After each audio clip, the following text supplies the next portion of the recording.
Maura Murray vanished without a trace 20 years ago, but what really happened to her? Was she kidnapped, or did she plan her own disappearance? And could there be more to this case than we're being told? It was February 9, 2004, when 21-year-old nursing student Maura Murray left her home in Massachusetts for what should have been a simple drive to a family court hearing, where she would fight for custody of her dog. Her father had taken the dog after their parents got divorced, and Murray wanted him back. After the hearing, she planned to visit her boyfriend, but that never happened. In fact, she was never seen again.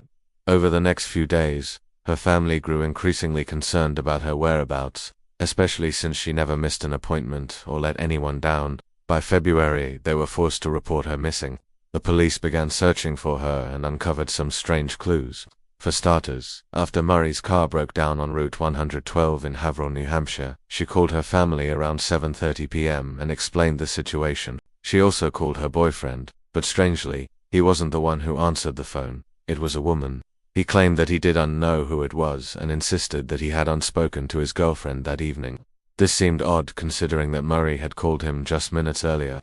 Later, at 8:15 p.m., the owner of a nearby home noticed a broken-down car on the side of the road with its hazard lights flashing. When he stepped outside to investigate, he saw a young woman in the driver's seat, who asked him to help her call a tow truck. Although she mentioned that she was waiting for a friend to arrive, she didn't seem particularly worried about the situation.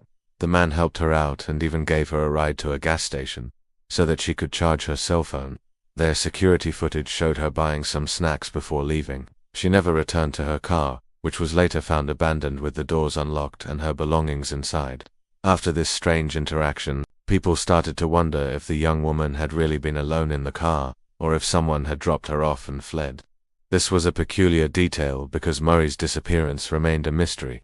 For over 2 decades, the police released few details about the case, frustrating everyone involved.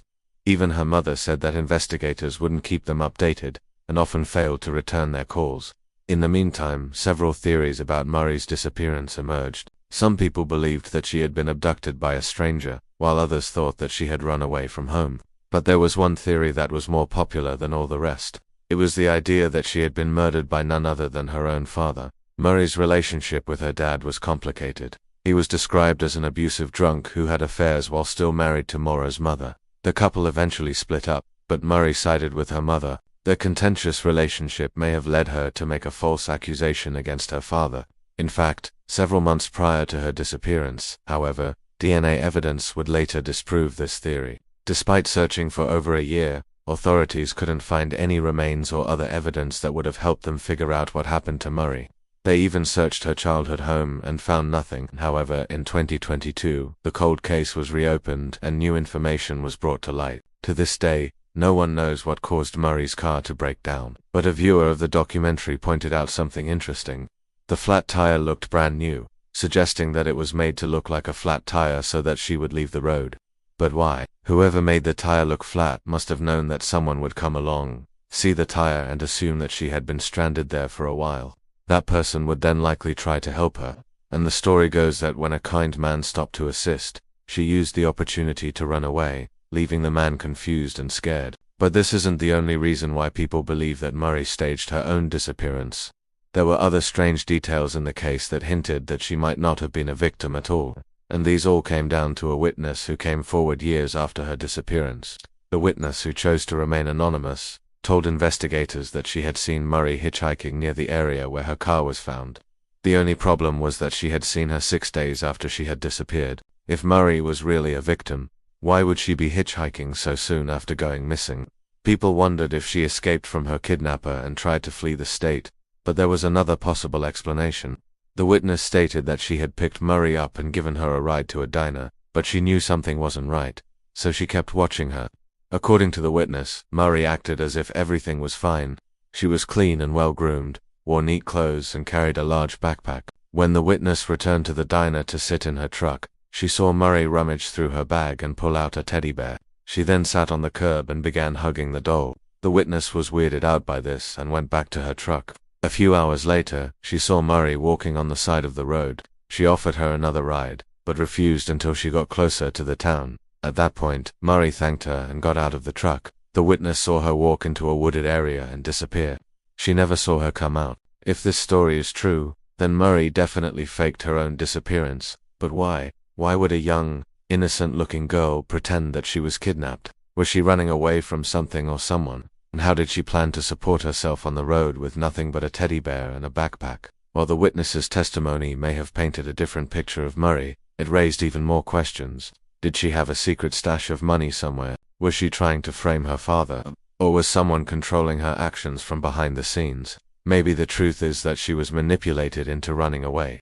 A woman who lived in the same apartment complex as Murray years later claimed that her roommate had gone missing due to a botched drug deal. She alleged that a dealer set up a fake transaction and then took her roommate instead of her.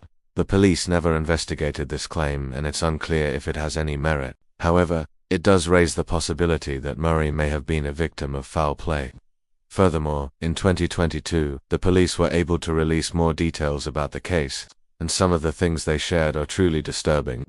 For starters, Murray's blood was found on the passenger side of the front seat, suggesting that she was attacked while sitting in the car. But this wasn't the only piece of evidence that suggested foul play.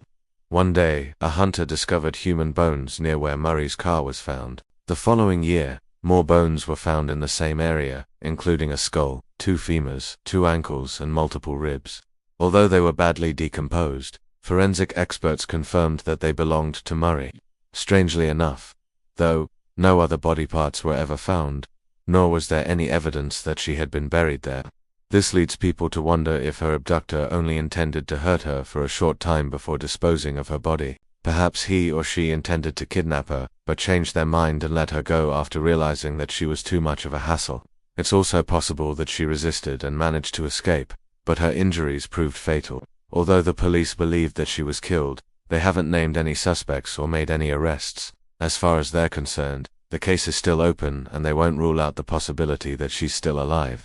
After hearing all of the evidence, what do you think really happened to Maura Murray? Do you think she staged her own disappearance, or was she the victim of foul play? Let us know your thoughts in the comments below, and remember to like and subscribe for more videos like this.